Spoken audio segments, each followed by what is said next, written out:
সারা বাংলাদেশ পুরাটা আমার। তোর কি রে আমি পত্রিকা আমি বন্ধ করতেছি। একসময় ওয়েজ আর্নার্স কল্যাণ বোর্ডের অফিস সহকারী কাম কম্পিউটার অপারেটর হিসেবে কাজ করতেন নূরজাহান আক্তার।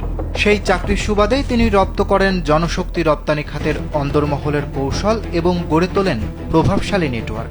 অল্প সময়ের মধ্যেই স্বামী আব্দুস সাত্তারের নামে SEM ইন্টারন্যাশনাল এবং নিজের নামে T20 ওভারসিজ সহ একাধিক রিক্রুটিং এজেন্সি খুলে বসেন। পরবর্তীতে কর্মচারী, ভাই ও আত্মীয় স্বজনের নাম ব্যবহার করে আরও প্রতিষ্ঠান গড়ে তুলে একটি শক্তিশালী সিন্ডিকেট তৈরি করেন, যেখানে লাইসেন্স পাইয়ে দেওয়ার বিনিময়ে অর্থ লেনদেনের অভিযোগও রয়েছে। সম্প্রতি লিবিয়ায় ২৬ বাংলাদেশিকে নৃশংসভাবে হত্যার ঘটনায় তার সংশ্লিষ্টতা মেলায় তিনি চাকরি হারান এবং আইনশৃঙ্খলা বাহিনীর হাতে ধরা পড়েন। কিন্তু জামিনে বেরিয়ে তিনি আরও বেপরোয়া হয়ে ওঠেন। এমনকি BMET এর বহির্গমন বিভাগে প্রবেশের নিষেধাজ্ঞা থাকা সত্ত্বেও সেখানে তার অবাধ যাতায়াতের অভিযোগ রয়েছে। অফিস সময়ের পর সেখানে বসিয়ে দেন অনিয়মের অফিস। একই সঙ্গে কম্বোডিয়া হয়ে ইউরোপে মানব পাচারের নেটওয়ার্ক পরিচালনার অভিযোগও উঠেছে তার বিরুদ্ধে।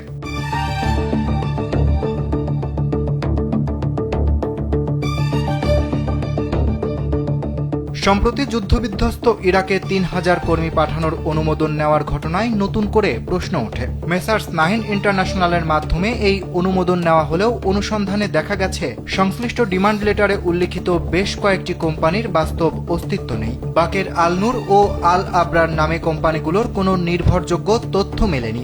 একইভাবে সিগাল কোম্পানি জেনারেল ট্রেডিং লিমিটেডের ক্ষেত্রেও ইরাকের সরাসরি সূত্রে কোনো অস্তিত্ব পাওয়া যায়নি। এসব নথি ভুয়া কিনা তা নিয়ে তৈরি হয়েছে গুরুতর সন্দেহ।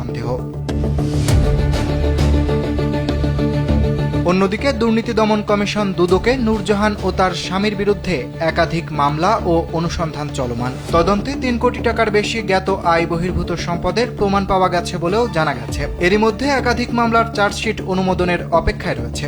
একই সঙ্গে লিবিয়ার ঘটনায় পল্টন থানার মামলার চার্জশিটেও তাদের নাম রয়েছে। কালবেলার অনুসন্ধানে উঠে এসেছে বিপুল সম্পদের তথ্য। রাজধানী ঢাকা সহ বিভিন্ন এলাকায় ফ্ল্যাট ও জমি ক্রয়ে দলিল মূল্য ও বাস্তব বাজার মূল্যের মধ্যে বড় ধরনের ব্যবধান পাওয়া গেছে। অনেক সম্পদ আত্মীয় স্বজনের নামেও রাখা হয়েছে, যা বেনামি সম্পদের ইঙ্গিত দেয়। পাশাপাশি একাধিক ব্যাংকে ফিক্সড ডিপোজিট ও নগদ অর্থের তথ্যও মিলেছে। বিশেষজ্ঞরা বলছেন, এ ধরনের সিন্ডিকেট প্রবাসী শ্রম বাজারের জন্য মারাত্মক ঝুঁকিপূর্ণ। ব্র্যাকের মাইগ্রেশন বিশেষজ্ঞ শরীফুল ইসলাম হাসান জানিয়েছেন, কম্বোডিয়া ও ইরাকে বহু শ্রমিক প্রতারণার শিকার হয়ে মানবেতর জীবনযাপন করছেন। তাই সংশ্লিষ্ট অভিযোগগুলোর দ্রুত তদন্ত ও ব্যবস্থা নেওয়া জরুরি।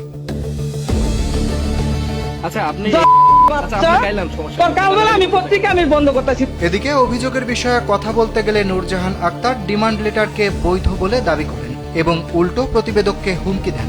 এমনকি ফোনে অশ্রাব্য ভাষায় গালাগাল ও মামলার ভয় দেখানোর ঘটনাও ঘটেছে। তুই কে তারে অভিযোগ নেওয়ার? আমার থানায় অভিযোগ দিয়ে দিব, মানুষ দিলে দিব, নিয়ম মন্ত্রণালয় আছে রে। তোর সাহস কই থেকে আসছে আমার ফোন দেওয়ার? আমার জায়গা জমি আছে এবং আমার ইনকাম ট্যাক্স দেওয়া আছে এবং তোদেরকে ফিরিস্তে দেওয়া আছে। চিন্তা করে দিব যেমন বুঝছস তুই? সবাই ফোন দিতে তোর জিব্বা বড় আছে গা। তুই চিনস আমারে? পরবর্তীতে ভয়েস মেসেজে কালবেলা বন্ধ করে দেওয়ার হুমকিও দেন তিনি। নূরজাহান দাবি করেন, পুরো বাংলাদেশ তার, তাই রাষ্ট্রের প্রচলিত আইনের তোয়াক্কা তিনি করেন না। তুই আইডি কার্ড লবি তোর কালবেলা আমি কালকে তোর কোর্টে যাইতাছি এবং আমি থানায়ও যাইতাছি। অরিত্র বাসু, কালবেলা।